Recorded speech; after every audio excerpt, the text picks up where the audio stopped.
Welcome back, my plant loving community. It's so great to be back talking to you about the ZZ plant.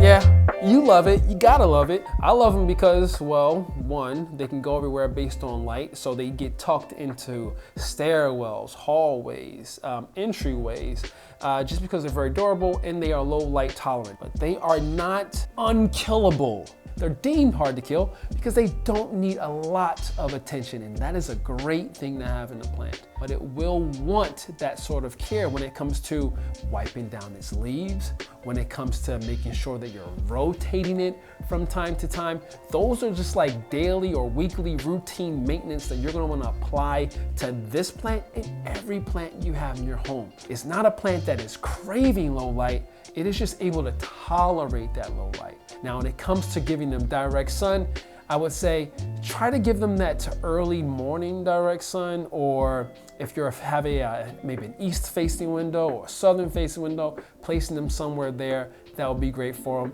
As far as that western facing light, you just still want to be a little bit careful when it comes to sunburn. Maybe some of the edges might turn a bit yellow or crispy just because they're getting too much sun. Just be aware of that. Now, when we're talking about water, again, low maintenance because it's not going to ask for a lot of moisture. It holds a lot of moisture and it's thick, very thick stems. And that means you can get away with watering it every 2 to 3 weeks when it comes to spring and summer. And come fall, winter, when it's a bit colder in the air, that means you could probably skip a watering or two, maybe water it every 4, maybe every 6 weeks.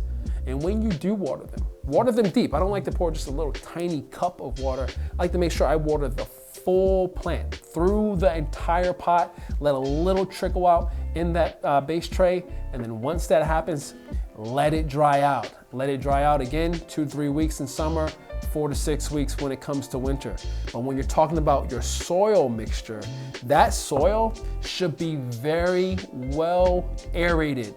Fast drying soil, a lot of perlite, maybe sand, vermiculite, those things that can help dry that soil out fast. And making sure that when you have something like a ZZ plant, that you are placing them in a pot that is porous, that can pull that moisture away.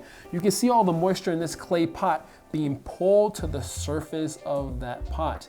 It is helping keeping those roots in a dry space, not an overwatered space. Plants like these, if they become overwatered, these stems will become moist and mushy, and you'll start to see them bend over and be very soft. So just be aware of that. The more light you give it, the more growth you'll see, the bigger your plant will be. And the reason why is because the more light it gets, the more leaves will grow right behind each other, again and again and again, clusters of leaf growth.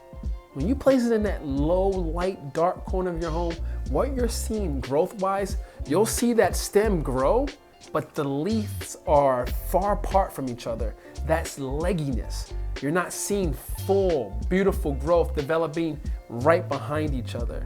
So when we're thinking about repotting this plant, you're going to want to repot especially or when you start to see roots coming out of the drainage hole. A lot of roots. And as you can see here, I can feel them. Roots starting to trickle their way out of that pot. At this point, it's not too concerning, but at some point, once those roots start to get a bit more, I would say, wide here, I'm gonna be concerned, and at that point, I'm gonna place it into a new pot. And when you're repotting your plants in a new pot, again, always make sure that you are going into a pot that is 2 inches in diameter, larger than the previous pot.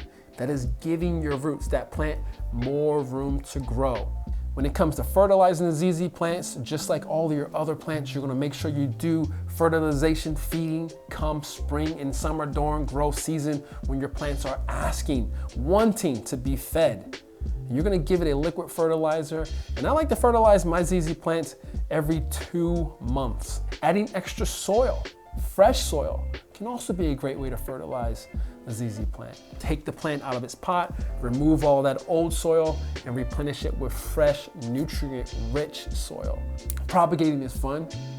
You just find yourself a nice spot on any stem of your ZZ plant. Always go with something healthy. Look for a nice, healthy, thick green stem. And you're gonna find a spot anywhere on that stem and you're gonna cut it.